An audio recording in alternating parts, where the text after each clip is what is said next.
Uh, press Alt 4 for free diamonds.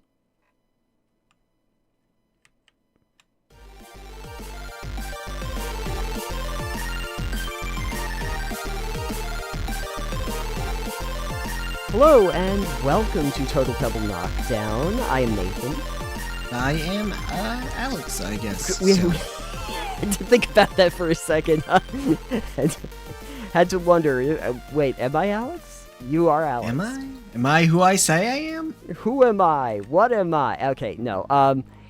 Hey, folks. Welcome to yet another episode of Total Pebble Knockdown. On this episode, we are actually going to be discussing a topic like days of old. We are actually discussing a topic where we are going to be talking about our changing tastes in games. However, if you're watching this, you might notice that we are indeed playing a little of Sunlit Valley, actually in a new world we just generated.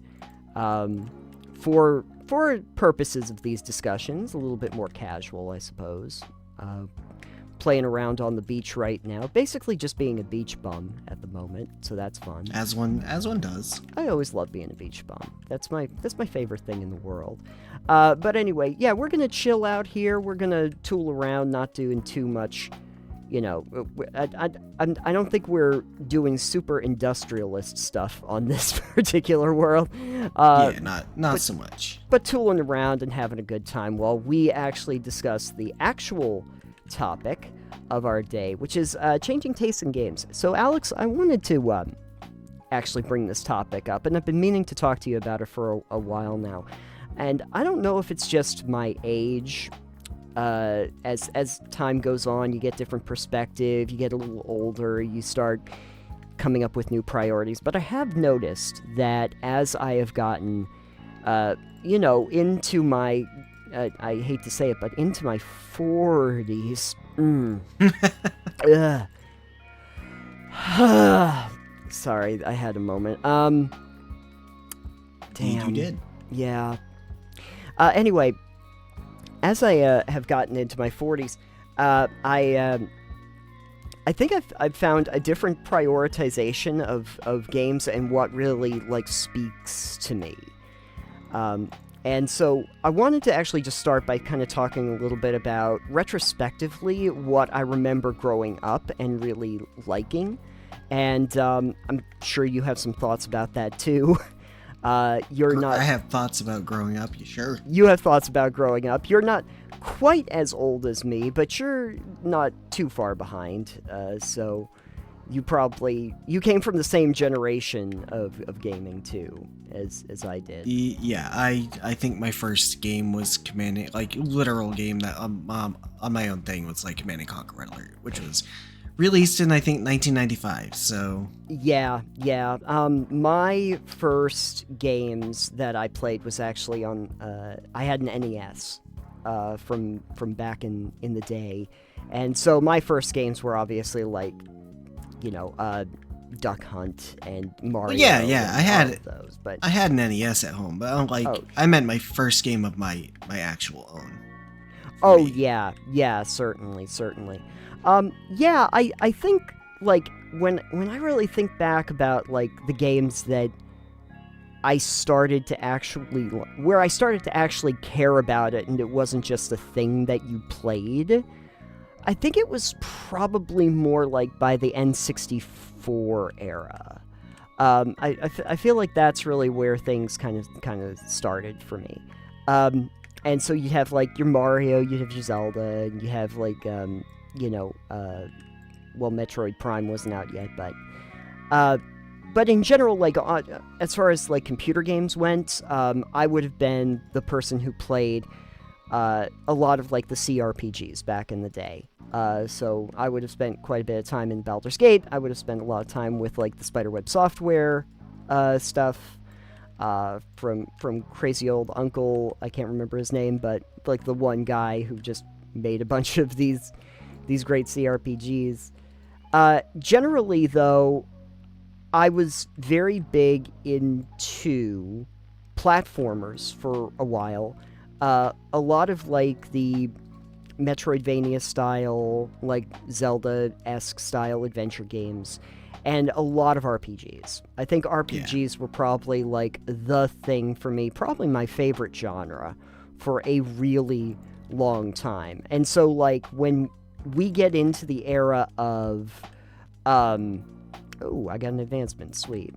As we get into the era of like Morrowind was where I was willing to spend like an inordinate amount of time in a game. That Deus Ex had come out shortly before that, and so it's really around that time that I started to care a lot more about, you know, the time investment in a game, and that I was really interested in having that time investment. Like the prospect of going into a game that you were going to play for 100 and something hours was pretty great.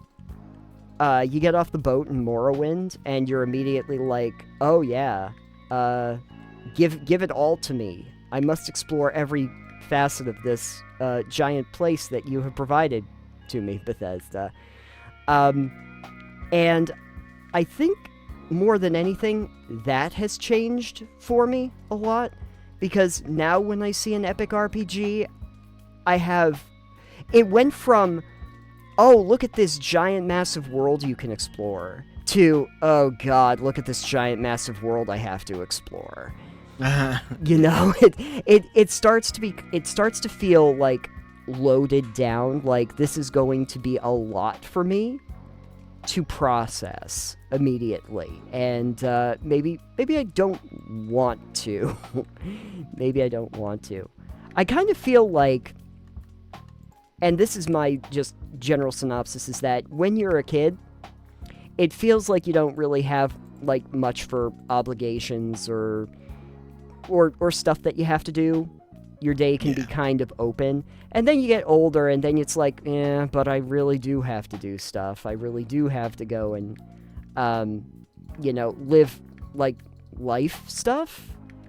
And so if you're asking me to spend hundreds of hours in a game out of the gate to really get anything out of it, or to really experience it fully, I now have to, like, make a calculation in my head about, like, is it going to be worth it? So I think that's my first big point, is that time investment has really changed as far as my perspective goes. Yeah, that's fair. I mean, I've definitely noticed I don't spend nearly as much time in games, so... Yeah, you'll click off of something fairly quickly. Oh, yeah. I remember... Like, oh. Yeah, I remember, like, sometimes I would suggest a game to you, and it's like, an hour later, nope. Yeah, if I don't click with a game in, like, the first hour, I'm not gonna click with it forever. Yeah, you're just not going to bother. And, like, I get that. I think that it's like, I'm willing to jump off of games faster. Which is interesting, because when I was younger, I guess I just had a lot more patience for it. You'd buy the game, and then you'd, like, had the game in your house, and it was, like, on a disc, and you were like, I have invested this, like, in front of me. And now what happens is that you'll buy it in a digital form, or you'll try out a demo in a digital form, and I guess you don't really feel as much of that investment immediately as when, like, I have this one disc of this one game, and I am going to be playing this, because it's right in front of me. I think one of the other big things that is dealing with that is the fact that there's so many more games now than there were. That's true. And part of that is the online marketplace. Actually, it's almost exclusively the online marketplace, because once upon a time, you just didn't have the online component. So basically, you'd go to the store. We're going to do the old man, this is what once upon a time in my day, but back in my day, what you had to do, you had to drive miles to the store, and then you had to pick up a thing. I remember, like, GTA San Andreas. Good example of this. For GTA San Andreas, I had to physically drive to the store, and I had to buy a copy of GTA San Andreas, and I took it home, and I put it into my PS3, and then I played that. Like, PS3, San Andreas is on the PS2. Yeah, but I had... Oh, actually, sorry. Not the PS3. Xbox. I had it on original Xbox, and it did come out as an Xbox version. So as soon as it came out as an Xbox version, that's when I bought it. Gotcha. Yeah, oh my god, it's even one console generation before that I'm thinking about. But anyway, so I came back, and I had to pop that in, and then you would sit down, no other distractions, no other screens, nothing like that. You'd sit down with your controller in your hand, and you would play the game. And so it felt like an event, too. It really felt like, this is a thing that I am going to be doing now. And now you have this great thing where you can just go on Steam, you can go on GOG or anything like that, and I am presented with 1,000 games. And at least. I mean, any given Sunday, you'll have the ability to just pick something up. You'll be presented with, like, a bunch of stuff. And then you can decide, hey, what do I actually want to play today? And you can choose a bunch of things. I think that's actually also one of my favorite things about the newer generation of gaming, is that you have a lot of options. And you get to take those options and play around with them, see what you like. And that's generally a good thing. I don't actually have a problem with any of that. I really don't have a problem with, like, the new way that games are distributed. I think it's also really good for a lot of indie devs, because they wouldn't have had access to physical stores in the same way, or physical media, as they do with digital. It's much easier for them to upload those and get their work out to people. So generally good, but it does change your relationship to games. And so for me, one is just like, yeah, it doesn't really feel like an event anymore. But two, yeah, my time investment. I think the third thing is that I guess I'm just looking for something that hooks me immediately, that isn't as much of a slow burn. So, like, if you were to present me with a Skyrim today, I don't know if I would like to go through the orientation process of, oh, look, you're awake, finally. That whole thing. Look who's finally awake. Look who's finally awake. Oh. Yeah, I don't know. But I'm not awake. No. Sleep dead at the wheel. You gotta be asleep dead at the wheel. Ooh. Here's a little crafting hut. That's fun. Oh. Little furnace and a crafting table over here. That's fun. I'm just making shop here, I guess. Oh. Who would have thought? Me. So, I kind of wanted to talk about the games that I should have liked, and the games that I ended up actually playing, because it's not so much that I have a problem with playing a game for, 100 and something hours, but I think that it has to be presented to me in a way that it doesn't necessarily feel like it's going to just be that immediately. It's this wonderful trick that some games can do, where they'll just kind of say, hey, it's okay, you can jump off of me anytime, you can stop at any point. It's the addiction quality, come to think of it. It's like, here's a little hit, it's okay, there's no problem here, you can take a little bit, and you can jump off anytime. It's actually a very good way of doing it. So, for instance, I said that there are epic RPGs, and it's harder for me to get into them. A good example of that would probably be something like Avowed.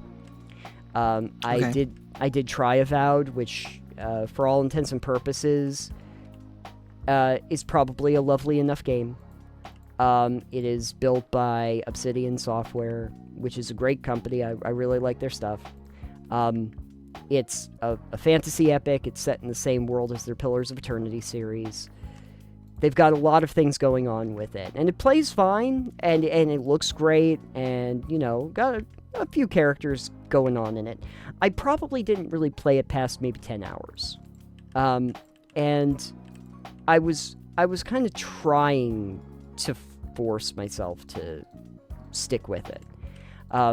Atomfall, I think, was the other one I had mentioned too, which, again, it's from Rebellion. They're a good company. They've done good work in the past with, like, the Sniper Elite series. It's a post-apocalyptic, kind of like RPG shooter. This should be great. I'm more than happy to try it out. Could not get into it.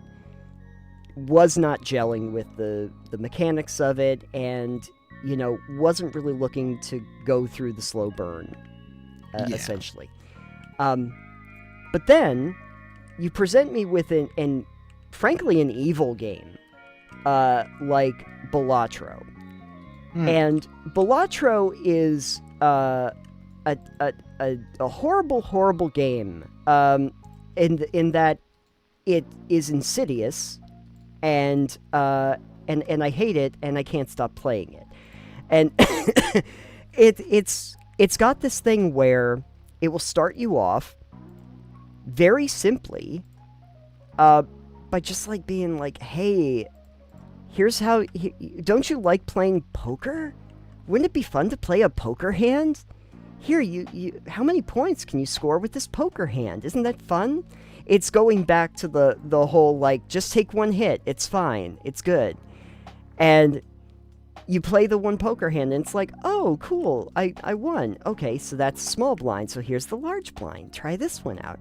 Oh, okay, there's a boss blind. There's special rules for this. Oh, look, you can get these jokers now. Isn't that fun? You can upgrade your cards. You can upgrade your hands. You can get new cards. You can get new jokers that increase the multiplier on this. Isn't that neat? And you unlocked something else. And before you know it, you're 10, 20 hours into this thing, and you just don't want to stop playing it. Because it presented you with some very simple stuff up at the beginning that didn't feel loaded down. Compare and contrast that with what I would say is, well, to be honest, probably a much better and richer and more constructed game like a Baldur's Gate 3. Sure. You and I have both played Baldur's Gate 3. I'll try to get your thoughts on it in a second, even though I kind of know what they are, but it was one of those games. I probably played it for 10 to 20 hours. I could recognize immediately, this is a great RPG. I'm so happy that this thing exists. I put it down, I uninstalled it, I never went back to play it again.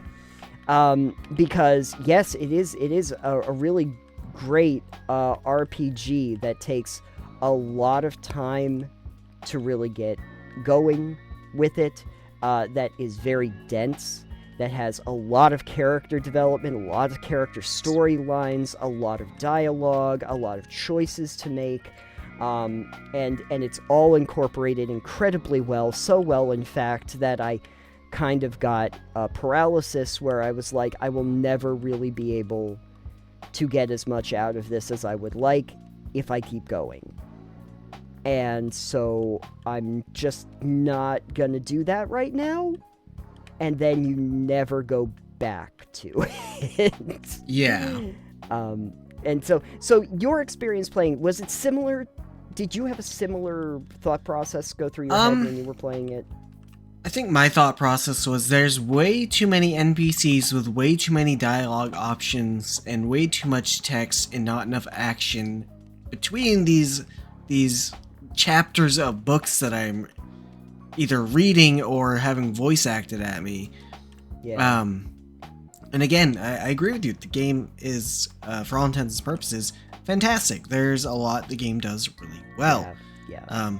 Pacing is not the strong suit I find in CRPGs for me, because yes, if I wanted to listen to an audiobook, mm-hmm. I would listen to an audiobook. Right.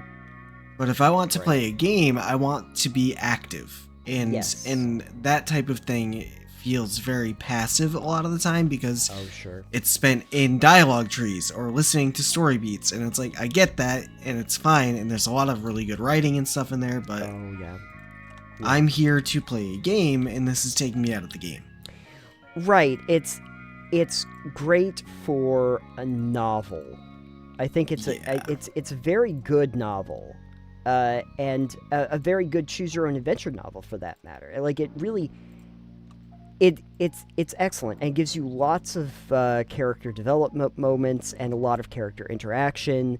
Voice acting is stellar and the music is stellar and it looks beautiful, and I love what Larian does with like the environmental aspects of being able to really interact with the environment, and the different elements that work together and how you can manipulate it. Like just generally, like from like firing on all cylinders, really great game. But also one where you start to feel overwhelmed very quickly about what it's presenting you with. And it in a way that I personally was not going to be able to deal with, like just out of the gate.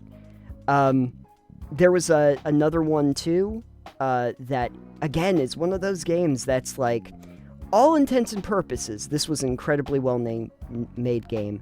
I think I actually did an attempting to play on it once upon a time. Senua's Sacrifice. Senua's Sacrifice is a masterpiece of storytelling, and I want to give them credit.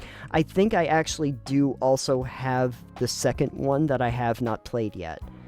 That was, again, one of those games where immediately you recognize you do. I saw the behind-the-scenes features and everything, and I'm like, oh, wow, they put a lot of thought process into this. Like, the voices speaking in Senua's head, they actually had, like, an oral microphone that simulates the human ear, and they had multiple people revolving around this ear microphone in order to simulate the voices around your head. Like just the kind of stuff that's like a next level in terms of trying to create a game experience. Really, really. With just great performances, really, really stellar stuff. When I get into the actual game, though, there's this pattern that it got into of, okay, so you have to, like, it's almost like the, what are they, the matching up puzzle thing, like, trying to figure out, like, how the environment is shifted around to match up with a picture that you're supposed to do. And so you do that, and then you get into an arena where you do, like, a battle, and then you walk for a while to the next area where you have to, like, find the missing glyphs and then do another battle. And when I got into that pattern, I'm like, oh yeah, so I see what they're doing, and this is really amazing that they have this technology and they took the time to make it. I also don't think I can keep playing this, because, again, it's like I'm not gelling with the game loop that they're giving me. And I'm not really enjoying the battle part. I'm not enjoying the combat part. The thing about trying to locate the similar, spot the different stuff in the world isn't very enjoyable for me. And then the other part is the walking part. And so, and I'll take a walking sim any day of the week, but if you're going to do that, just make it that. And so, again, it's one of those cases where once upon a time, I think I probably would have spent a lot of time with that game. I probably would have run through it multiple times. Not now. Not now. Now I'm the kind of person who will see one of these roguelikes and say, oh, that looks interesting. Oh, so it's pool, but a roguelike pool? That sounds fun. Oh, they made a pachinko machine, like with Peglin. Oh, it's a pachinko machine, but it's a roguelike pachinko machine? That's fun. And you start playing around with it and just having fun. Yeah, I'm the kind of person that will end up spending a lot of time in a Vampire Survivors. or a survivors-like game, because they start off with such simple mechanics. It's so easy to pick up and start playing. And yeah, they start off as simple and very rewarding, very fast. Very fast, very easy to understand, very easy to process. Vampire Survivors is a great example of that, because Vampire Survivors is literally just walk around. The main mechanic of Vampire Survivors is literally just, walk, do that. That's all you have to really know. And so it's super simple for you to just kind of like grasp what you're trying to do. I'm trying not to take damage and kill these enemies while I'm walking around, and the game takes care of the rest of it. And you just move out from there. It is a harder sell for me when you present a world and say, and this is all the stuff that's inside of it. Look at the 100 different systems you can engage with. I don't know if you've played like you've played a lot of Final Fantasy. I don't know if you've tried to play any of the Final wouldn't say Fantasies. a lot. I've played Final Fantasy though. Right. Have you played any recently though? No. No. The last one I tried to play was 13, and I was like, oh god, why? I did not. Side note, I really did not like 13. I tried.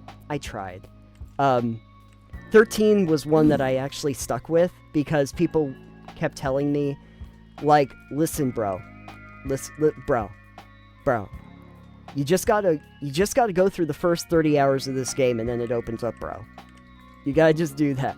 And I'm like, I decided this is still in the olden days for me, where I was like, you know what? I'm not even a huge Final Fantasy person, but you know what? If they're telling me that there's something out there after 30 hours, you know what?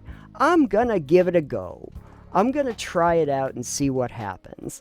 And then I got to the open world aspect after 30 hours and I went, oh, so now I'm just gonna grind. And I put the game away and I never picked it up again. Again, this was just not, it was not in the cards for me. Not in the Balatro cards. Not in the Balatro cards at all. And it's kind of annoying in some ways because, man, there's some great games that keep coming out that I really wish I could, like, I had the wherewithal to stick with. You and I had talked a little bit, and I'm sure hopefully we'll do an actual episode on Clair Obscur, Expedition 33, because I know you've played it more. I have actually tooled around with it more. For me, it's mostly like I have to really sit down and commit to playing it, because it has the same thing for me as one of those big epic RPGs where you're like, oh yeah, we're gonna be in it. like, I'm definitely gonna have to be in it and present for something like a Clair Obscur. It's probably worth it, but I do have to really, like, focus and prioritize in order to do it. I can't just, like, it's not the kind of game where I, like, addictively keep playing it. And I don't think it tries stop. to be that. No, it's definitely trying to do, in similar fashion to Baldur's Gate, it's saying, this is gonna be a big deal, it's gonna demand a lot of your attention, it's gonna demand your time and your investment, but it can be rewarding in the end. I feel like that's sort of like, it's a dopamine issue in some respects, where you're like, I have to have a little bit of delayed gratification, but what I'll get out of it is this really stellar game and storyline with characters and everything like that. And having started going out onto the expedition, I can see what they're doing. And again, it's like, yeah, no, I totally see what you're doing, and it's really impressive that you're doing it. I just have to have the wherewithal to be able to stick with it for any length of time to see where you're going with it. Right.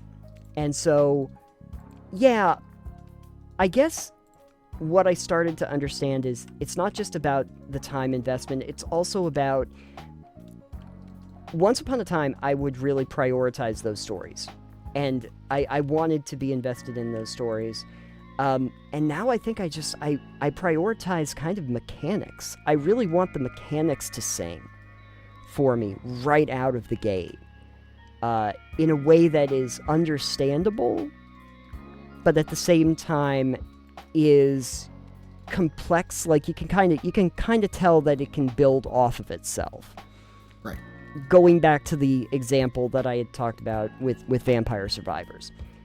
Again, Vampire Survivors, any of those survivors that came off of it, very straightforward, easy to understand, but then they do this smart thing of building off of that and saying, here's a bunch of these weapons, here's a bunch of these upgrades, they also interact with each other, there are synergies with it. If you explore this world, you're going to find secrets in there that unlock new chapters, new characters, there are upgrades and bonuses you can get, there's a lot of stuff that you can add on and reiterate from. But no one is going to really claim that there's a rich, deep storyline to Vampire Survivors. Like, there's a lot of backstory for the characters, but you don't need to know any of that to play the game and get what you want out of the game. It is not necessary in a way that a Clair Obscur kind of needs you to be invested in the characters themselves. So games that are like that. The other kind of games, too, that I find interest me more is that instead of those, like, epic RPGs, I do have a soft spot for things like Metroidvanias and Souls-likes. Yes, you do. Yes, and I think the fun thing about that is that it immediately out of the gate kind of just says these are the basic mechanics of the game, and Souls-likes have a tendency to immediately give you the mechanics of the game right up at the front. Before you really do anything in like a Dark Souls, they basically tell you this is how you hit a monster. Like, here, hit the undead. You hit the undead, good, you figured that part out, congratulations. And then we move on from there. And then there are boss battles, and there's combat. And then it kind of brings the story along from that. Your storyline and the characters and the cutscenes and everything kind of expand upon it from that point, which is interesting, and it's cool to play.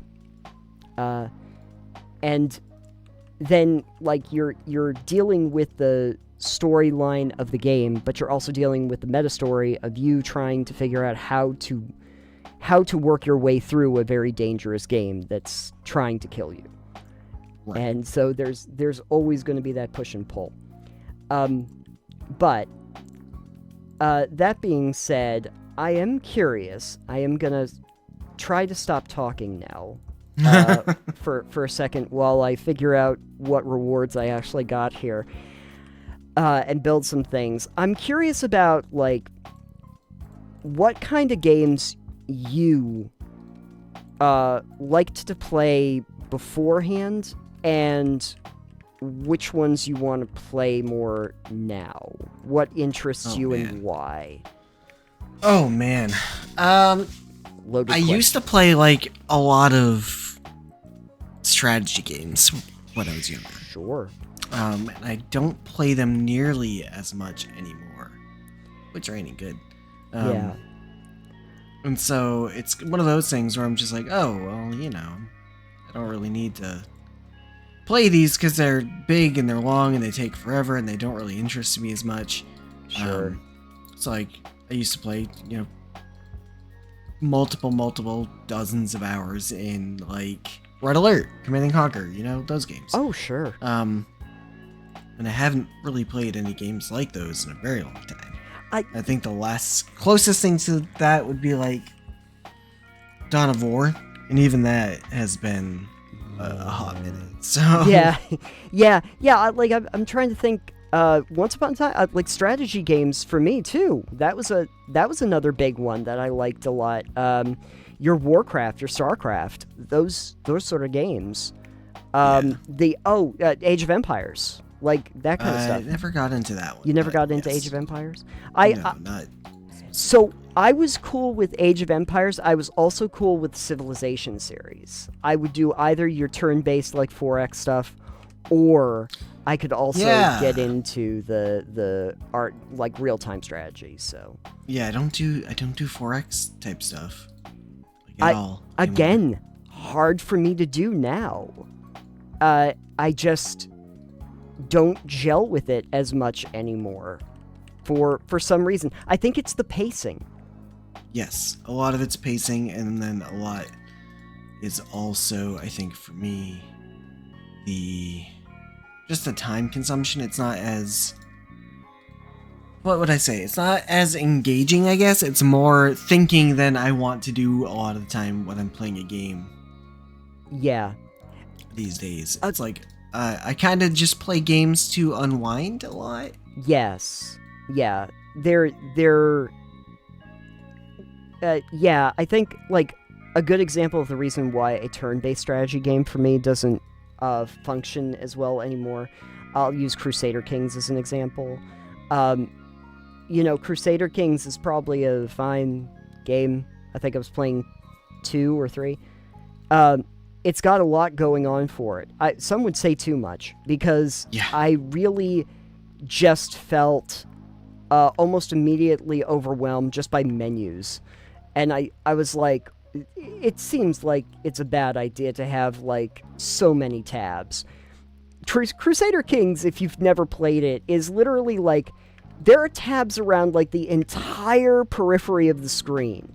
The whole frame of the screen is literally tabs you're supposed to click on for social tabs and diplomatic tabs and agricultural and everything, and it's just like, oh my god, it's gonna take me so long just to do anything in this, and it's I think that's one of the reasons why it has to take something pretty special for me to go, yeah, I like this formula.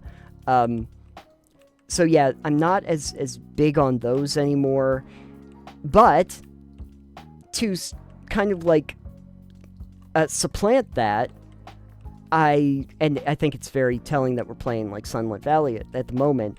You have like those farming life games that also do a little bit of that management system, but I think it's a little bit more like cozy in a way where it's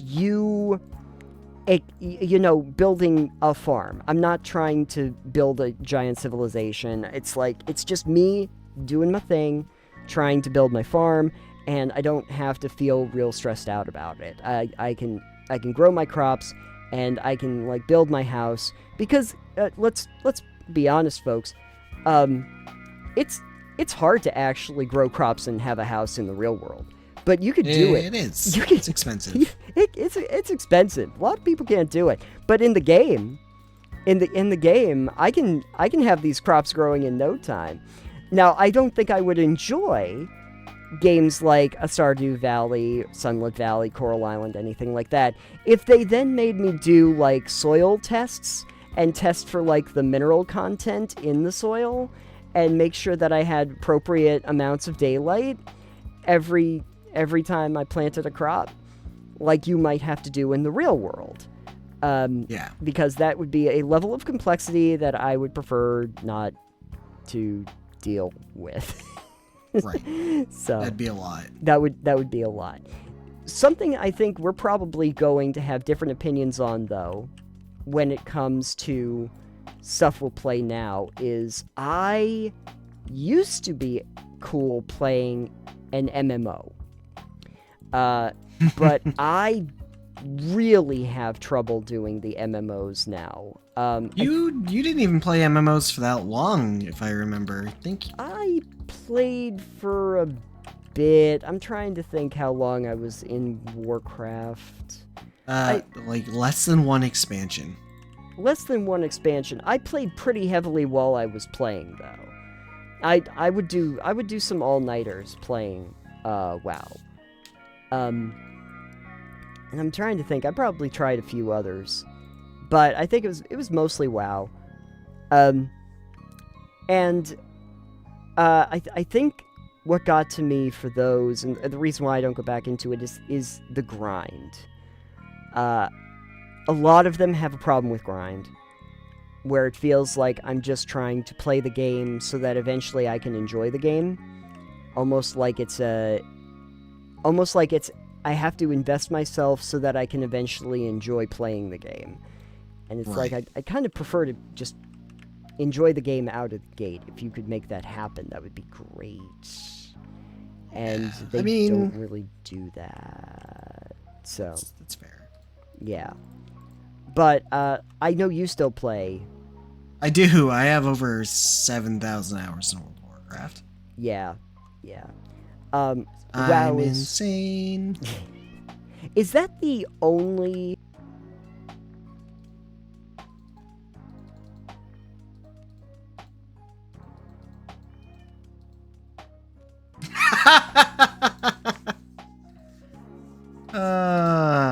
You just got trolled. What was telling you to push Alt F4 for diamonds?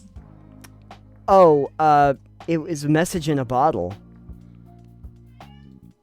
My message in the bottle said press Alt 4 for diamonds. Yeah, you And just then I got pressed it. Alt F4 is universally how you close a window. Oh. Good job. Proud of you. Well, anyway, while we load back up. Well, you are People regretting your life decisions. People can enjoy your stream if they were not watching mine. They can watch what you're doing anyway. The other what was I gonna say? There's another kind of game that I was gonna talk about. I actually like roguelikes in a way that I didn't really like them before. I think because it's always new and different. Yes, I do enjoy roguelites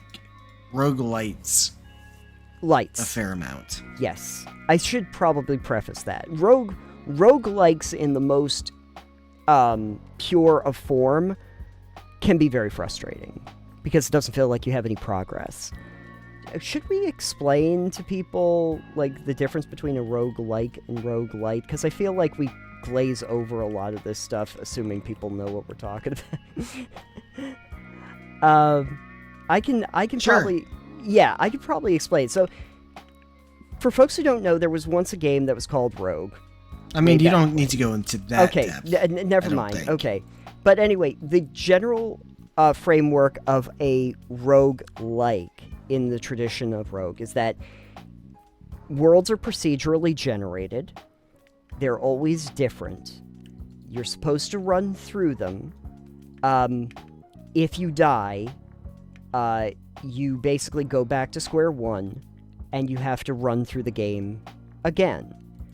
A roguelite takes that same idea of going through the world, but you do end up making permanent progress in them to some degree.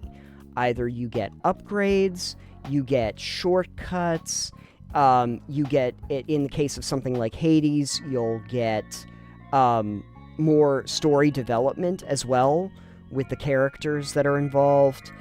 You might unlock new weapons or new things that you can find in the actual runs when you're going through them. So there's much more of an interest of a progress that you're supposed to go through, and that incremental progress makes all the difference to me. And in some fashion, that actually is Balatro. That even to some degree is Vampire Survivors, although those are not procedurally generated. Those are stagnant worlds that you're running through. But there are some rogue elements in that it's randomized the kinds of upgrades you'll be presented with to choose, etc. And Balatro does the same basic thing. But I do like those. I have my eye on a few that I'd like to play, like Returnal, that are taking those kind of molds and also expanding on like the idea of the game, like the storyline if you get to certain parts of it. So I think that's just really that's a cool thing. I didn't used to like them. No? And I think the reason I didn't like them was literally because it felt like a Sisyphean task of trying to do this thing over and over again. Right. And not really feeling like there was much purpose to it. And sometimes you'll get a rogue light, even a roguelike or a roguelite. You'll get them and you'll have an experience of having like 3 or 4 really sucky runs where nothing is going your way, and you'll stop trying because it feels like there really isn't a purpose to it. And so that used to happen to me quite a bit. But I do have a better relationship with them now because I think I just enjoy them more. And I kind of like the randomization because it always feels new. It feels fresh. Right. I enjoy that aspect because it makes each run feel a little bit different, even if they're still similar. Sure. Yeah. But I do prefer roguelites to roguelikes, because I like progression. Yes. Yeah. That's the thing, is that the real hard and firm, maybe not say that, I don't know. The hard thing to do. Oh no. Well, we weren't going to monetize this probably. But anyway, the hard thing to deal with is the idea that you're losing progress. Yeah. I think that's a hard thing to like work through in my head, at least. You have a shipping bed. I'm actually gonna... Side note, I realize I have some stuff that I can sell. I'm just gonna put it in your shipping box. Oh, cool. Money is mine. Also, I built a villager. I see that you built a villager. Yeah, I just have pumpkins. Fair enough. I just have pumpkins. But anyway, yeah, actually, since we're on the topic of actually talking about Sunlit Valley, this is the kind of thing that interests me, I think, just because of that whole idea of progression. Technically, a game like a Minecraft has a lot of procedurally generated elements to it. But it is also kind of letting you figure out stuff that you can do to really, truly remake the world however you want to do it. And I think that that's just... Maybe that's the appeal for the reason why people have played it for so long. Probably. Yeah, probably. Oh, yeah, that's the other kind of game that I gel with more now, is the survival crafting game. Even though I don't say I like it, I end up playing them for inordinate amounts of time. And I think it's that level progression of, like, just build this workbench. And then after you've built that workbench, it's like, okay, build an axe. Now chop down a tree. And then you're seeing in real time your progress, and it can go pretty quickly. And there's so many really good examples of it. That every time I see, oh, there's a new survival crafting game, I guess this is going to be the next 10 hours of my life. You play a lot of them. Even if it's not as we I think had previously called it nutritional gaming. I feel a lot of times they really do fall into what I think we had referred to as like junk food game. I feel like they do that. They're also pretty satisfying junk food where I don't have to really worry too much about it. Like, I feel satisfied with the progress that I make in those games. Even if sometimes they feel more challenging, they never feel overtly, like, oppressive in what they're trying to present to me. I don't know if I've ever had a survival crafting game where I was like, oh man, I am overwhelmed. I am past whelmed. Probably... I'm whelmed eccentric. I am whelmed beyond all possible account. The closest thing I probably had was, Green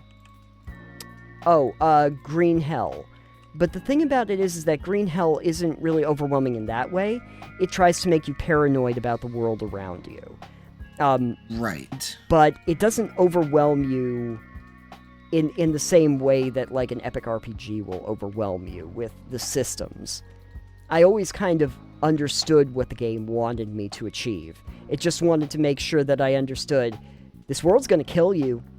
Just for the record, the world is definitely coming to kill you, and there is you want to be aware of that. Now, having said that, let's build a fun little hut for you, and start making start making some food. We'll do some cooking, and so you do that, you know. But in addition to games like this, we didn't actually talk about what you play now, or what you gravitate toward playing now as opposed to what you used to play. Well, I still play World of Warcraft, for instance, so, sure. You know, there's that. Oh, yeah. But, like, I kind of play, like, simulators. I play games mostly these days to, like, relax. Sure. So, a lot of it is just like, oh, is this game something cozy, you know? Yeah. I guess that's the thing is, back to my previous point where I was talking about how when you're a kid, the world is much simpler, and the world is much easier for you to kind of, like, work through in your brain. And as you get older, the world feels more complex, and more stuff happens, and then you kind of play a game for a different reason. Once upon a time, I would play a game because I liked the idea of these bigger, complex worlds. And it would be fun to explore those bigger, complex worlds because your world feels kind of small. And then when you get older, suddenly, oh my goodness, the world is actually pretty complex, and there's a lot of things to think about.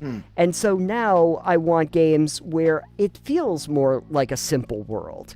In a Stardew Valley, or a Sunlit Valley in this particular case, I can build a farm. I just need to find seed packets out in the world, and I can put them down. Isn't that fun?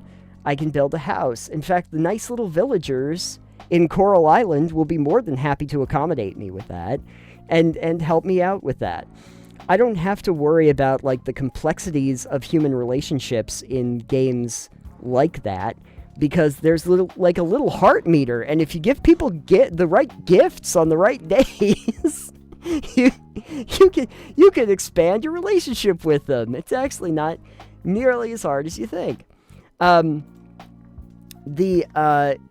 know, working your way through the world gets harder, and so I think I look for games where it doesn't feel as difficult. The escapism once upon a time, I guess, was, can I escape into a world that is complex and vivid and large, and that felt great to explore. And now, I guess it's more, can I escape into a world that makes more logical sense than the world outside, where I plant a carrot in the ground, or in this case, maybe a strawberry. I plant my little strawberry in the ground, like so, and then I just wait for it to grow, and then I harvest a strawberry, and a little box tells me that it's worth so much money, or I put it into a preserve jar, and then the preserve jar just makes it into preserves. I don't have to think about all of the other stuff. And then I get preserve, and I sell it. You know, it's straightforward, it's simple, but you still get to, like, explore around. The world is simple enough to understand, but complex enough to engage. And then with other things like roguelikes or the Balatros or the Vampire Survivors, mechanics are just super simple to get into. And so I don't have to think about the 500 Crusader Kings mechanics that they've presented me with. That would be really annoying. I don't want to have to. I don't want to have to think about the utter complexity of that Crusader Kings. Sorry. Why I bounced off your game. This is turning into a Crusader Kings shade episode, but I'm sorry. I'm so sorry to all of the Crusader Kings fans. It's just the example that comes to mind because, man, there's just so many tabs. There's just so many tabs. Don't give me too many tabs. It starts to become Spreadsheet the game. I don't like Spreadsheet the game. But yeah, I mean, we'll probably talk about some other, like, maybe some more specific games and do discussion of that in, like, our little chatting while Minecrafting series here. But I'm kind of glad that we talked about this to start off with, because I think it's a good framework for some of the other things we're going to be talking about. But yeah, I'm curious for the folks that are out there, if you've been listening to this and thinking about in your own mind, like, what did you used to play and what do you find it hard to play now? Oh, actually, I'll give you one other example of something that scares me, because have you ever had this experience where you want to go back to play a game that you played when you were younger just to see if you still enjoy it? I don't know. I can't really think of an example, no. Okay. I mean, I'm sure I have, but yeah. I'll still do that for games like Deus Ex or those sort of games. And I would probably do it with old platformers, too, because I would just have fun with that. But there's one that's been sitting in the back of my head as one that I kind of want to go back to play, but I'm scared to, because I'm pretty sure I know what's going to happen. It's Ninja Gaiden. I had played Ninja Gaiden, the Xbox one, when it had come out. Ninja Gaiden is a notoriously, difficult game. It's known to be a very hard game. I beat it. It took me a while. I definitely had to work my way through it in order to do it, but I did beat the game. The reason why it scares me to go back to it now is I don't know if I have either the patience or the skill set now to actually beat the game. Oh. Like I did before. Either that I would just get too frustrated with it and just kind of go, why am I bothering doing this? Or I would realize, oh god, I really don't know if I actually can do this anymore. Like, I don't know. Like, I know I've done it in the past, I just don't know if I can do it now. Either because of reaction times, or just, like, me trying to do pattern recognition or something like that. Because every time people go, like, Souls-likes are really difficult, it's like, I get that, but have you tried playing Ninja Gaiden? It's like the pattern recognition you remember from Souls-likes, but way faster, with faster enemies that hate you. It's that. More hate. Oh yes, the hate drives you. So yeah, I I don't know. If there's any examples from the past that people would like to cite for us, that would be great. I'm just kind of curious as to like what games from the past you think about going back to play. But in general, the question that I have for you, Alex, as we kind of wrap up, is in retrospect, do you think you had more enjoyment out of the games that you used to play or the ones that you play now?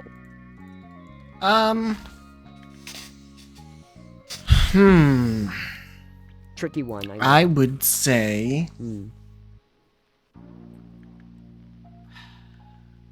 maybe I used to play. I feel like times were simpler back then. Yeah, just in life. Just life in general. Yeah. So it's like, oh yeah, I just had plenty of time to play all these games. Yeah. Yeah, you had the time. It was fun. You would look And then back you on it had wistfully. you didn't really have other things you were doing, so everything just felt. Oh, it's a blacksmith finally again. It just felt, more enjoyable. Now there's a lot more going on now. I guess. Oh, sure. Yeah, external to the games themselves, I think something that maybe retro gaming kind of helps us, but the complexity of games themselves has also been able to change a lot from the days of, Excite Bike.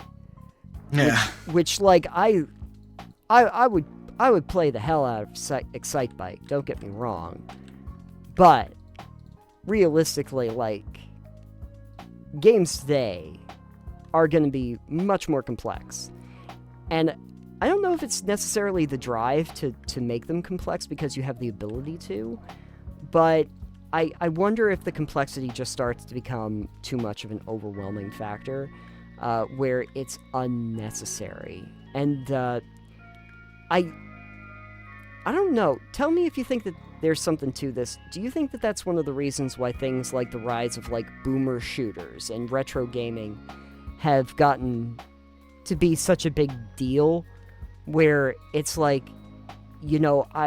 I have these kind of complex modern day games, but then if you present me with something that looks and feels a lot like Doom, all of a sudden I'm like, I can wrap my head around this. This reminds me of better times.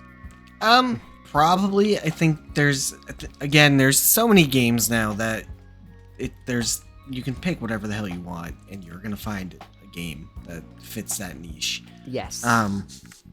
But I definitely think that games used to be a bit less complex on the whole. Yes. Yeah. So I feel like that could definitely be part of it. Like a boomer shooter is kind of just shoot things and then whatever, as opposed to like, now I've got to figure out these crazy like loot mechanics and the skills and then my crit rate and all these other stats that I've got, and it could be a lot for people sometimes. Oh, sure. There's there's probably a handful of games and game genres that I keep playing regardless. Borderlands is always going to just be digital crack for me, so and that's never going to change. But I think the one that surprises me is mostly is my attitude towards something like an RPG, where once like RPGs were such a big deal for me, and it probably my favorite genre. And I don't even know if it's my top 3 anymore, just because of how they are framed and my relationship to them. So, yeah, more than anything, I think it's that. I'll take my silly card game over those any time of day. Assuming that it's not like a straight up mobile game. I don't want to play those. I don't want to play those. But yeah, I've just noticed, I think I'm noticing that the kind of games that I gravitate toward now are not the ones that I used to, and I frankly, just find it really odd sometimes that that's the case. And you throwing something at me? Yeah, coconuts. Oh, I have this yellow transmitter box that I got in a trash bag, just for the record. Oh, I okay. have no idea what. Where'd you get a trash bag? I dug it up on the beach, and then Okay. then I got this transmitter, and I don't know what it's for. Transmitting signals to something. Wi-Fi. Oh, aliens? Enderman? Sure. Why not? I could transfer. Yeah. Can I contact the Enderman? You can stare at them and they'll come to you. Yeah, we figured that out on the last episode. So that's. Did you notice I built the blacksmith over there? I did see that you built a blacksmith over there, which is good. I don't like the hut, so I'll have to replace it. But Oh. I was like, let's give him a little tiki hut. It's more difficult than anything. You know, he's living his best life. He's living his best life. That's all that matters. Anything else that you'd like to add before we get out of here? Let's see. So we're talking about taste in games changing. Do you find? What do I want to say? I don't know. I'm curious what you're gonna say. So there's a light over there. I want to go explore. Actually, I guess. Do you find that you're open to more game genres now than you used to be? Open to more game genres than I used to be. Yeah. You know, I think I might actually be open to more. Because I think that there's just so much more availability of them, and also that there's a lot of crossover. So you don't just have, like, a card game. I'll go back to Balatro real quick for my example here, but Balatro isn't specifically just a card game. It's also a card game that's also a roguelike. So it's expanding these ideas. A lot of shooters now aren't specifically shooters. Sometimes RPGs are not just specifically RPGs. Even Souls-likes as a genre are kind of not just an RPG. They're sort of a different thing to begin with. So it's like, I don't really know if... Oh, sorry. I gotta put a diamond in your bin here. I don't. Are you selling a diamond? I'm not selling a diamond. I'm putting some stuff into the chests so that they're not with me here. I see what's happened here. But anyway, I got distracted. Games are distracting for me. But yes, I feel like I am more likely to play or try different games. I think they do have to hook me on some just general level of something I like. Yeah. That's the only thing, is you have to be able to kind of like get me like, is this something that I have played, or is there just an aspect of it that gives me something that I've played? And if so, great, let me try it out. And I'm willing to try more things than I used to be interested in trying. So, yeah. The basic answer, I guess, is yeah, I am willing to try more things. And maybe it could just also simply be the general boredom of seeing the same thing done over and over again. That's fair. And deciding that, like, when somebody comes along and a company comes along and tries to do something truly innovative or different, or just presents something to me in a different way, I'm there for it. You know, I'm there for it. I'm on board. I'm gonna try it out. I'm gonna see what works and what doesn't work. One game, for instance, that I was playing just a little bit ago, actually, that I had picked up, was a game called Above Snakes. I had played the demo a while back, but I did pick it up. And Above Snakes is one of those games that's a survival crafting game, but the reason why I think it's so interesting is literally how they present world building, and in the most literal sense of world building, where you're actually putting down tiles to build the world out. And it's the kind of it's the kind of thing that you literally don't see elsewhere. Never saw it presented that way. Very interesting as a concept. Even though the majority of the game is really very straightforward as a survival crafting game for the most part. It has these aspects where it's like, sure, it's this, but what if we tried something different and we also made the game Carcassonne? Wouldn't that be fun? And you go, yes, that actually probably would be fun. I will try that, thank you. And then you'll go and try it and go, oh, okay, so you've given me my Brussels sprouts, but you've prepared them instead of steaming them. You sautéed them, and now I like them again. I haven't tried them this way, and I appreciate that. So, yeah. But that's a roundabout way of saying yes. It's a roundabout way of saying yes. My taste in games. Round and about. Yes. My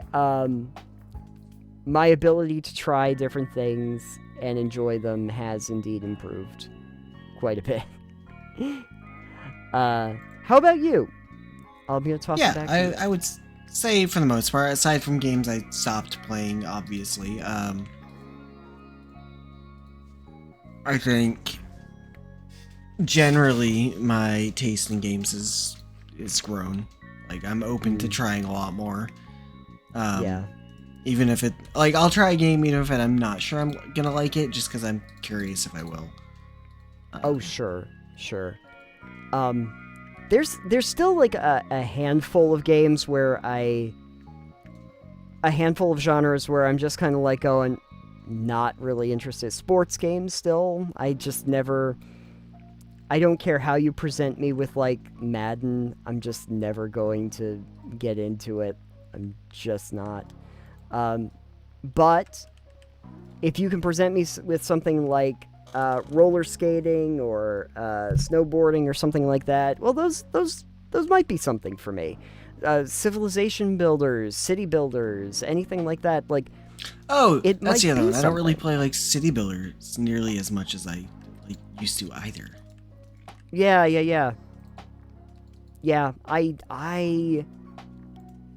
I will occasionally pick them up and try them, but I don't really find them very, very interesting. Why do I have a head? Oh, did I put on a head?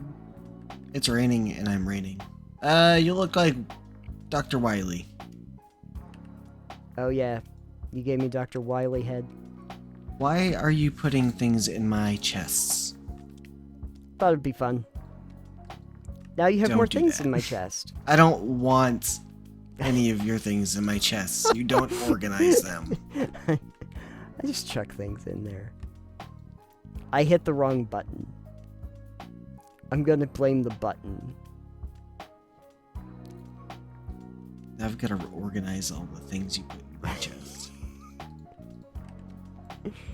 Well, you don't want to look in this one. Fucking God. Build your own goddamn chest. I do, but my chest is way over here. Hold on. Are you gonna give me anything useful? I don't have any money. I'm just a poor boy, quite literally. Alright, I'm just gonna go back up. SMH. Yeah, shake my head. Fine, I'll build my own shipping box. So I can get, I guess I need coins just so that I can upgrade my tool. Yeah. Shipping box. Shipping bin. Oh, right, I have to build this stupid thing. Yes, you do. This is where I'm like, oh, right, I have to build this, to build this, to build this. I have to build some trapdoors, but... Anyway, that's a future Nathan problem while we're wrapping up. Yeah, I would say that it's not necessarily a good thing or a bad thing that your taste in games change, but I do think that it's useful to kind of... It's a thing. I think it's useful to kind of, like, think about it, because it also makes you start thinking a little bit more about the general things you're looking for in a game. What you wanted to achieve, what you want to get out of it, and the kinds of things that you gravitate towards. And that sometimes, you know, as we change as people, we also change our preferences in that regard, too. And that's okay. But it can be very helpful when you're trying to figure out what you might want to play next, what you enjoy playing next. Sometimes I'll look at games that I've played previously, and I'll just, like, get exhausted thinking about trying to play it again. Because I really just don't think that I want to bother. And so then I don't. It's... Oh, I see what I've done here. But that's okay. You don't have to... Listen, folks. You don't have to play a game if you don't want to. I know that's a saucy take. But you don't have to play a game if you don't want to.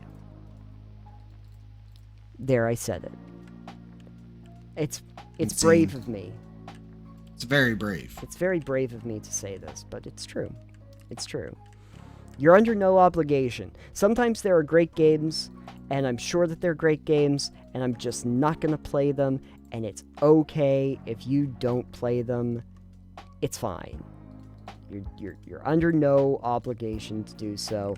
And then, hey, listen, sometimes you're going to play something that's very cheesy or silly, or people might even think it's stupid. But if you're enjoying it, that's okay. I'm not going to judge you. Other people will, but this here on TPK, I personally am not going to judge you. Alex will, but I will not. I might judge you. Yeah, he does that a lot. Dude, I don't do it a lot. Depends on who you are. Also true. Very, very true. Very true. But that being said, Alex, I think it's that time of day. We have to tell people where they can find us. In hell! Okay, yeah, that also tracks. That does track. Find us in hell. But you can also find us right here on YouTube. This is, we're gonna be doing a little bit more of this style podcast again. Yes. For those of you who have been with us for a while, we were doing a Let's Play series, or trying out some Let's Plays, I should say. Still. And we're still going to be doing Let's Plays, yes. I think. Mm-hmm. But we also wanted to intersperse these normal podcasty segments with us kind of just casually playing Minecraft, because it can be a pretty casual game. It's true. Plus, then we don't have to worry about being on video, which makes me happy. Yeah, we get to be one of those faceless YouTube play person people for all intents and purposes. And you know what? I think not seeing us is actually something a lot of people probably appreciate. I appreciate it. That's for damn sure. Yeah. It's good. You get to enjoy the sheer fun of just watching us tool around in what is still ostensibly a very great mod, and I would say the most accessible mod that I've enjoyed for Minecraft, which is something we'll probably talk about it another time. But yeah, please check us out on all of the various podcast apps. Not so much on socials, because when we said you could find us in hell, we were probably referring to social media, but we're actually not doing much over there. So don't worry. You don't have to join us for that. And you can feel free to also find us over on Discord, because we have a Discord channel. So that's public. We talk about video games, obviously, but we also do talk about tabletop occasionally. We had been tabletoppers for a while, especially back during the old days of Delve. We talked about that quite a bit, and still do. So feel free to come and check all of that out. And with that being said, as I apparently replant an oak forest, which is fun, It is fun. Yeah. I'm mostly just trying to get the saplings out of my inventory. I'm like, fine, I'll just put a bunch of trees down. It's fine. Fair. This is a very casual whatever kind of game. So, I'm not going to worry too much about the whole storage system and everything. That's just too complex for me. This is just wandering around in my rotted out hut, because that's what this was. I can now tell that it's got a rotten door. This was just somebody's old dirt hut that's still basically just half a dirt hut, and it's excellent. I love it. It's my favorite house. I mean, I'm probably gonna build stuff out and whatnot, because we're gonna come back to this world. Oh sure. So. I'm just chilling out in my underground hut, or my Pizza the Hut. And Pizza the Hut. Yeah. Oh yeah, did you hear, side note, did you hear that they're gonna making Spaceballs 2? I did. Yeah. That'll be exciting. It will be exciting. Rick Moranis finally coming out of retirement. Yeah, coming out of retirement for it. That's fantastic. Yeah. Good for him. Yeah. I mean, that'll be exciting though. For Dark Helmet. We're getting Dark Helmet going. It's gonna be amazing. Folks, that has absolutely nothing to do with what we're talking about. The point is, we love you very much. No, that's not right. We don't love you very much. But we do thank you for coming by. And it's called Tough Love. It's called Tough Love. Thank you for joining us. Sure. Yeah. Thank you for joining us here on Total Pebble Knockdown. We will see you in Pebble Valley again. Hopefully you'll join us for the next conversation that we have, which should be a doozy. It's a doozy, folks. A woozy doozy. It might even prove to be a little frustrating. Foreshadowing. Thank you for shaming. Thank you for coming. What? That's not what I usually say. Thank you for joining us. And we will see you on the next one. Goodbye, folks. Bye.